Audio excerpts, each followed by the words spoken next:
Hello and welcome back, everybody. Today we are doing lesson number 101 from A Course in Miracles, and I'm really happy that you're here with me today. It's a gorgeous day. I'm out here on the Delaware River communing with the ducks. All right, today's lesson is God's will for me is perfect happiness. Today we will continue with the theme of happiness. This is a key idea in understanding what salvation means. You still believe it asks for suffering as penance for your sins. This is not so. Yet you must think it so while you believe that sin is real and that God's Son can sin. If sin is real, then punishment is just and cannot be escaped. Salvation thus cannot be purchased but through suffering. If sin is real, then happiness must be illusion, for they cannot both be true. The sinful warrant only death and pain, and it is this they ask for they know it waits for them, and it will seek them out and find them somewhere, sometime, and in some form that evens the account they owe to God. Whew. That's rough, isn't it? And how many of us actually do that? I'm one of them. They would escape him in their fear, and yet he will pursue, and they cannot escape. If sin is real, salvation must be pain. Pain is the cost of sin, and suffering can never be escaped if sin is real. Salvation must be feared, for it will kill, but slowly taking everybody away before it grants the welcome boon of death to victims who are little more than bones before salvation is appeased. Its wrath is boundless, merciless, but wholly just. Who would seek out such savage punishment? Who would not flee salvation and attempt in every way he can to drown the voice which offers it to him? Why would he try to listen and accept its suffering? If sin is real, its offering is death, and melted out in cruel form to match the vicious wishes in which sin is born.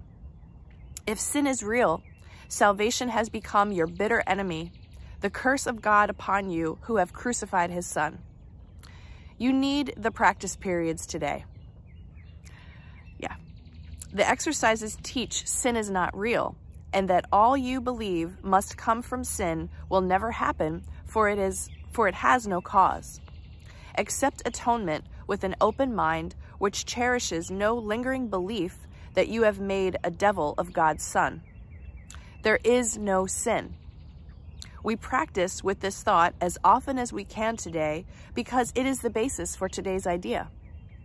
God's will for you is perfect happiness because there is no sin, and suffering is causeless.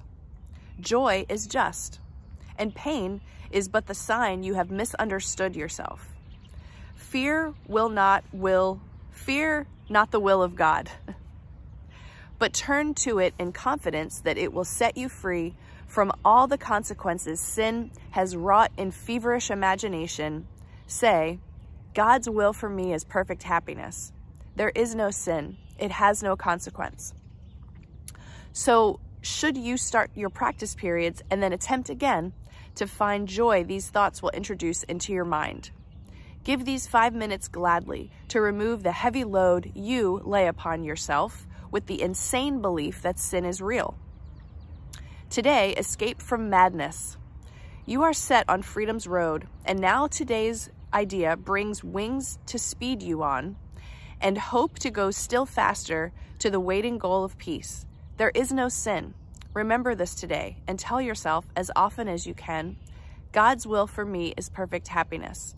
This is the truth because there is no sin. Lesson number 101. So, today,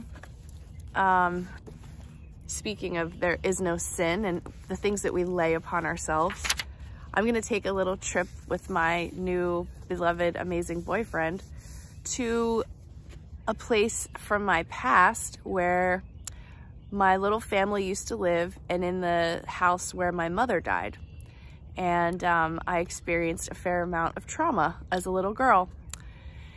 So, I feel like this lesson is going to be helpful for me today, that God's will for me is perfect happiness, because there's a part of me that really doesn't believe that.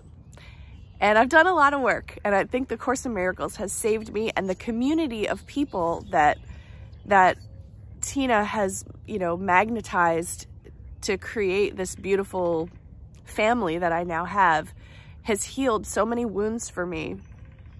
But, for me in particular, being in relationship with a man and kind of going back to certain experiences is something that I needed to do that I was avoiding, and that I probably couldn't do, at least not right now, with my girlfriends and my Channeling Jesus family.